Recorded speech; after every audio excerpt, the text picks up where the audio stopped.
राधे कृष्ण आप सभी को। आइए जानते हैं गुरु प्रदोष व्रत के बारे में। कब है गुरु प्रदोष व्रत?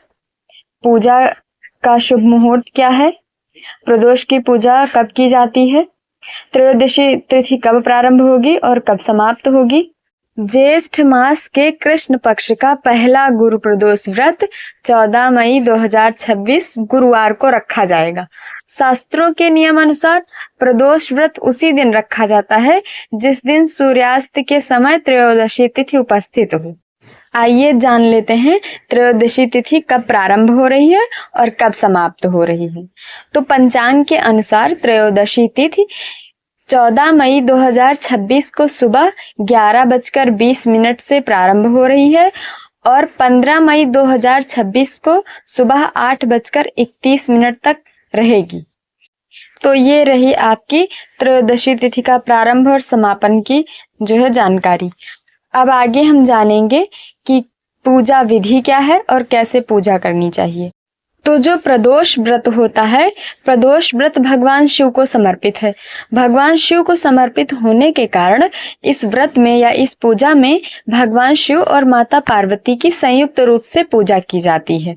इस बार का प्रदोष गुरु प्रदोष है क्योंकि इस दिन त्रयोदशी पड़ रही है, गुरुवार के दिन त्रयोदशी पड़ रही है।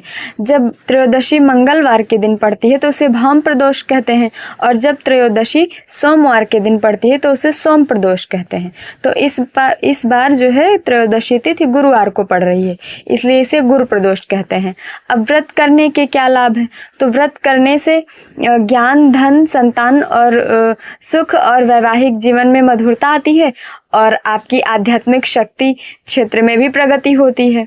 जैसे आपको सांसारिक समृद्धि मिलती है, सुख मिलता है, उसी प्रकार भगवान को यदि आप मन से भजेंगे तो आपका आध्यात्मिक क्षेत्र भी बहुत मजबूत होगा। आइए जान लेते हैं सरल पूजा विधि व व्रत की विधि। कैसे आप व्रत करेंगे, कैसे आप यदि आप व्रत नहीं कर पा रहे तो पूजा कैसे करेंगे। तो सरल पूजा विधि और व्रत विधि ये है कि आप सबसे पहले ब्रह्म मुहूर्त में उठ करके स्नान करें और स्वच्छ वस्त्र धारण करें। मंदिर में जाकर के आसन बिछाएं और बैठ करके लोटे से 3 बार जल हाथ में लें। अक्षत पुष्प उपलब्ध हो तो वो भी लें और व्रत का संकल्प करें यदि व्रत करना हो तो, नहीं तो पूजा का संकल्प करें। उसके बाद सुबह की जो पूजा, नित्य पूजा आपकी है, उसे संपूर्ण करें। फिर भगवान शिव को अभिषेक करें। माता पार्वती सहित भगवान शिव की पूजा करनी है, बिल्कुल याद रखिएगा। यदि आप शिवलिंग में पूजा करते हैं तो शिवलिंग में ऐसा भाव रखिए कि भगवान माँ के साथ विराजित हैं। ऐसे भाव से आप पूजा करिए यदि आप शिवलिंग में पूजा करते हैं तो, क्योंकि जो शिवलिंग स्थापित है उसमें भगवान सपरिवार विराजित हैं।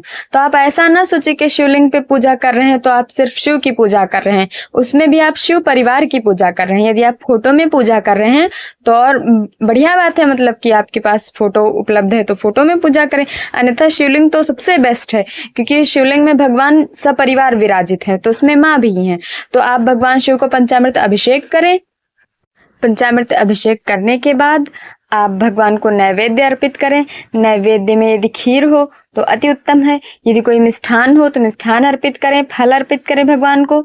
और याद रखें कि भगवान की माँ पार्वती के साथ पूजा करनी है। उसके बाद आप भगवान की आरती करें और उसके बाद आप आरती करने से पहले कथा भी सुन लें। यदि कथा नहीं सुन रहे तो बाद में भी कथा सुन लें, क्योंकि प्रदोष का जो व्रत है वो शाम को, मुख्य पूजा शाम को होती है। लेकिन फिर भी आप सुबह भगवान की कोई स्तुति पढ़ सकते हैं, रुद्राष्टकम पढ़ सकते हैं।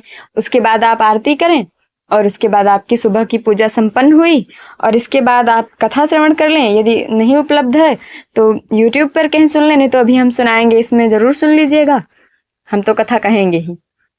तो इस प्रकार आपकी सुबह की पूजा संपन्न हुई। ऐसे ही आपको संध्या के समय भगवान का पंचामृत अभिषेक करना है, भगवान को नैवेद्य अर्पित करना है, फल अर्पित करना है और उसके बाद भगवान के लिए कथा सुननी है, जो गुरु प्रदोष व्रत कथा है। यदि जो व्रत कर रहे हैं वो गुरु प्रदोष व्रत कथा अवश्य सुने, हम भी इसमें कहेंगे।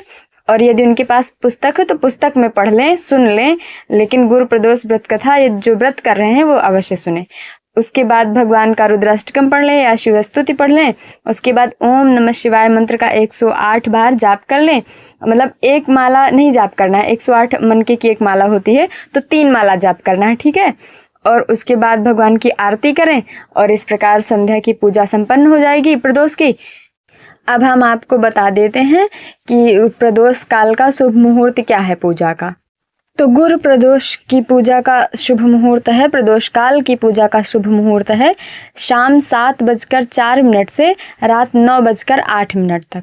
यह आपके प्रदोष काल की पूजा का शुभ मुहूर्त है। इस समय आप प्रदोष काल की पूजा कर सकते हैं गुरु प्रदोष व्रत की। आइए गुरु प्रदोष व्रत की कथा सुनते हैं। एक बार इंद्र और वृत्तासुर की सेना में घनघोर युद्ध हुआ। देवताओं ने दैत्य सेना को पराजित कर नष्ट भ्रष्ट कर डाला। यह सब देख वृत्तासुर अत्यंत क्रोधित हो स्वयं युद्ध को उद्यत हुआ। आसुरी माया से उसने विकराल रूप धारण कर लिया। सभी देवता भयभीत हो गुरुदेव बृहस्पति की शरण में पहुँचे। बृहस्पति महाराज बोले, पहले मैं तुम्हें वृत्तासुर का वास्तविक परिचय दे दूं। वृत्तासुर बड़ा तपस्वी और कर्मनिष्ठ है। उसने गंधमादन पर्वत पर घोर तपस्या कर शिव जी को प्रसन्न किया। पूर्व समय में वह चित्ररथ नाम का राजा था। एक बार वह अपने विमान से कैलाश पर्वत चला गया। वहाँ शिव जी के वाम अंग में माता पार्वती को विराजमान देख वह उपहास पूर्वक बोला, हे प्रभु, मोह माया में फंसे होने के कारण हम स्त्रियों के वशीभूत रहते हैं, किंतु देवलोक में ऐसा दृष्टिगोचर नहीं हुआ कि स्त्री आलिंगनबद्ध हो सभा में बैठे। चित्ररथ के यह वचन सुन सर्वव्यापी शिव शंकर हंसकर बोले, हे राजन, मेरा व्यावहारिक दृष्टिकोण पृथक है। मैंने मृत्युदाता कालकूट महाविष का पान किया है, फिर भी तुम साधारण जन की भांति मेरा उपहास उड़ाते हो। माता पार्वती क्रोधित हो चित्ररथ से संबोधित हुई, अरे दुष्ट, तूने सर्वव्यापी महेश्वर के साथ ही मेरा भी उपहास उड़ाया है। अतएव मैं तुझे वह शिक्षा दूंगी कि फिर तू ऐसे संतों के उपहास का दुस्साहस नहीं करेगा। अब तू दैत्य स्वरूप धारण कर विमान से नीचे गिर, मैं तुझे शाप देती हूँ। जगदम्बा भवानी के अभिशाप से चित्ररथ राक्षस योनि को प्राप्त हो गया और त्वष्टा नामक ऋषि के श्रेष्ठ तप से उत्पन्न हो वृत्तासुर बना। गुरुदेव बृहस्पति आगे बोले, वृत्तासुर बाल्यकाल से ही शिव भक्त रहा है, अतः हे इंद्र, तुम बृहस्पति प्रदोष व्रत कर शंकर भगवान को प्रसन्न करो। देवराज ने गुरुदेव की आज्ञा का पालन कर बृहस्पति प्रदोष व्रत किया। गुरु प्रदोष व्रत के प्रताप से इंद्र ने शीघ्र ही वृत्तासुर पर विजय प्राप्त कर ली और देवलोक में शांति छा गई। बोलो उमापति महादेव की जय। बोलो वासुदेव भगवान श्री कृष्ण की जय। श्याम रामचंद्र की जय। बोलो बजरंग बली की जय। बोलो भाई सब संतन की जय। बोलो भाई सब भक्तन की जय। ओम नमः पार्वती पतये, हर हर महादेव। जय जय श्री राधे, जय जय श्री राधे। कथा पूर्ण हुई। आप सभी को गुरु प्रदोष की हार्दिक शुभकामनाएं। आप सभी बड़े मन से अपना व्रत व पूजन करें। आज के लिए इतना ही। धन्यवाद। राधे कृष्ण।